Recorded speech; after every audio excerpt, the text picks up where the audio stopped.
Hi everyone, welcome back to my YouTube channel. आज के इस वीडियो के अंदर हम बात करने वाले हैं हिस्ट्री का, यानी कि बिहार बोर्ड 10th के लेवल का जो हिस्ट्री है उसके ऊपर हम बात करने वाले हैं। जो कि हमारा रहेगा आज का जो टॉपिक रहेगा वो पहला चैप्टर का रहेगा।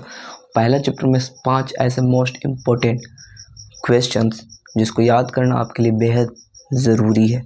तो चलिए फिर वीडियो का स्टार्ट करते हैं। सबसे पहले मैं बता दूं कि ये चैप्टर है नंबर 1 हिस्ट्री का, जिसका नाम है यूरोप में राष्ट्रवाद।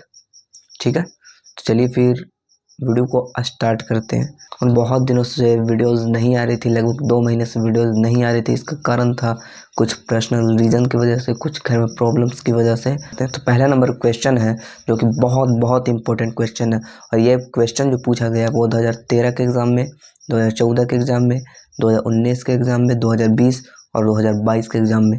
अगर ये 5 सालों में पूछा गया, यानी कि ये कहने का मतलब है कि बहुत ही ज़्यादा इम्पोर्टेंट क्वेश्चन है। तो क्वेश्चन पहला नंबर ये है और ये इम्पोर्टेंट है कि 1848 ईस्वी की फ्रांसीसी क्रांति के क्या कारण थे। यानी कि 1848 ईस्वी में जो फ्रांसीसी क्रांति हुई थी उसके क्या क्या प्रमुख कारण थे उनको बताना है। तो जैसे जैसे मैं आपको बोल रहा हूँ सेम टू सेम वैसा ही लिखना है। आपको साइड में नज़र आ रहा होगा कि किस प्रकार लिखा हुआ है। सेम टू सेम आपको इसी तरह एग्ज़ाम में अगर ये क्वेश्चन आता है तो सेम टू सेम वही उसी तरह से आपको लिखना है। ठीक है, तो पहला नंबर क्वेश्चन, तो इसके बारे में थोड़ा सा बात कर लेते हैं कि लिखना आपको कैसे है। तो लिखना यह है कि 1848 ईस्वी की फ्रांसीसी क्रांति के प्रमुख कारण निम्नलिखित थे। यानी निम्नलिखित कहने का मतलब है कि नीचे जो लिखा हुआ है वो है। ठीक है, तो पहला कारण था लुई फिलिप की नीति की असफलता। यानी कहने का मतलब है कि लुई फिलिप जो था उसकी नीतियाँ, उसके जो रूल्स थे, उसके जो नियम थे, उसने जो कानून बनाया था वो लोगों में असफल हो गया। यानी लोगों के बीच में वो सही से टिक नहीं पाया। ठीक है, तो ये पहला कारण था। दूसरा ये है कि मध्यम वर्ग का शासन पर प्रभाव, यानी कि जो मिडिल क्लास के लोग थे, जो यानी कि मीडियम वर्ग में आते थे, मध्यम वर्ग में आते थे, उनका प्रभाव था शासन पर। ठीक है, ये दूसरा कारण था। तीसरा कारण यह है कि राजनीतिक दलों में संगठन एकता का अभाव, यानी कि राजनीतिक दल जो थे वो सिर्फ अपना अपना देख रहे थे, यानी कि उनमें यूनिटी नहीं थी, एकता नहीं थी, जिसके कारण क्या हुआ कि 1848 ईस्वी की फ्रांसीसी क्रांति के कारण बने ये भी। चौथा कारण ये था कि समाजवाद का प्रचार, यानी कि समाजवाद का प्रचार। ठीक है, यानी कि समाज में, सोसाइटी में समाजवाद का प्रचार।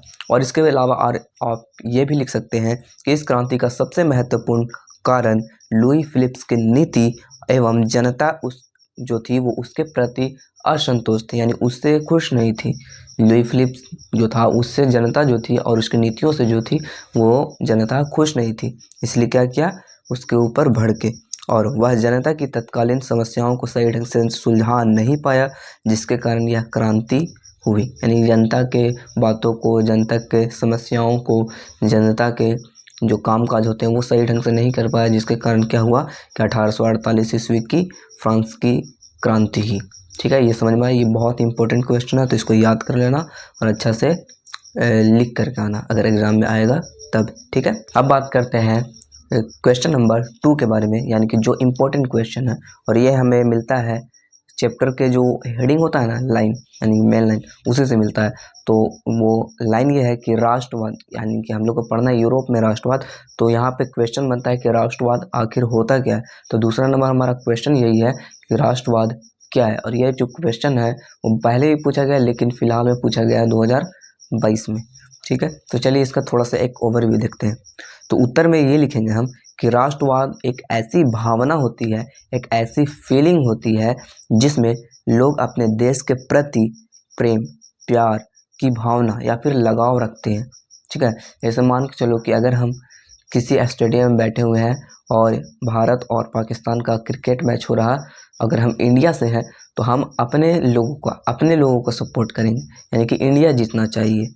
और अगर कोई पाकिस्तान, तो वो सोचेगा कि पाकिस्तान जीतना चाहिए। यानी कि दोनों को अपना अपने देश के प्रति लगाव है।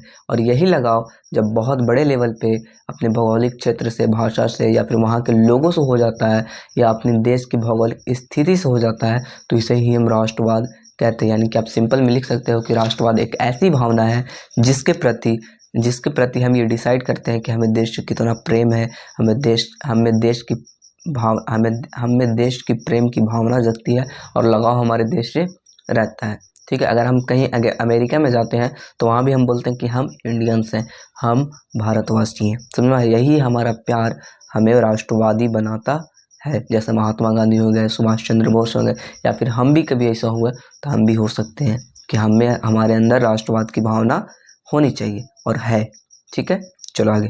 तीसरा थर्ड नंबर क्वेश्चन ये है कि जर्मनी के एकीकरण की क्या बाधाएं थी। यानी कि क्वेश्चन आएगा कि जर्मनी के एकीकरण में कौन कौन सी बाधाएं थी, और ये भी क्वेश्चन पूछा गया है 2022 के एग्जाम में, बिहार बोर्ड में। ठीक है, तो इसका उत्तर हम इस तरह से लिखेंगे कि जर्मनी में लगभग 300 छोटे बड़े राज्य थे। जिस तरह से आज हमारे भारत में 29 राज्य है ना, उसी तरह वहाँ जर्मनी भी छोटे छोटे 300 राज्यों में बटा हुआ था, जिसमें धार्मिक, राजनीतिक एवं सामाजिक विषमताएं बहुत थी।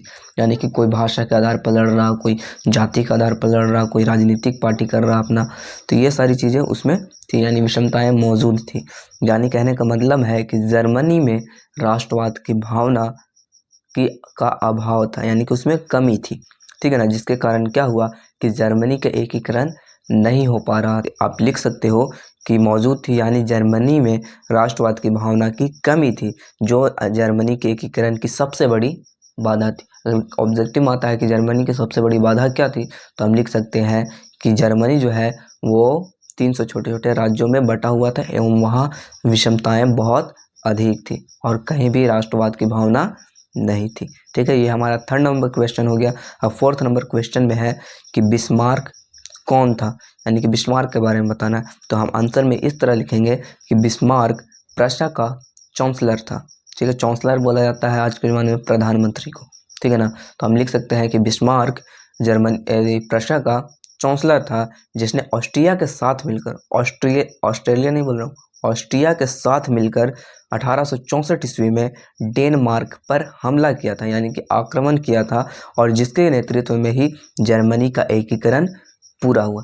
पूछेगा क्वेश्चन कि जर्मनी का एकीकरण किसके नेतृत्व में हुआ, तो हम आंसर में लिखेंगे कि बिस्मार्क के नेतृत्व में।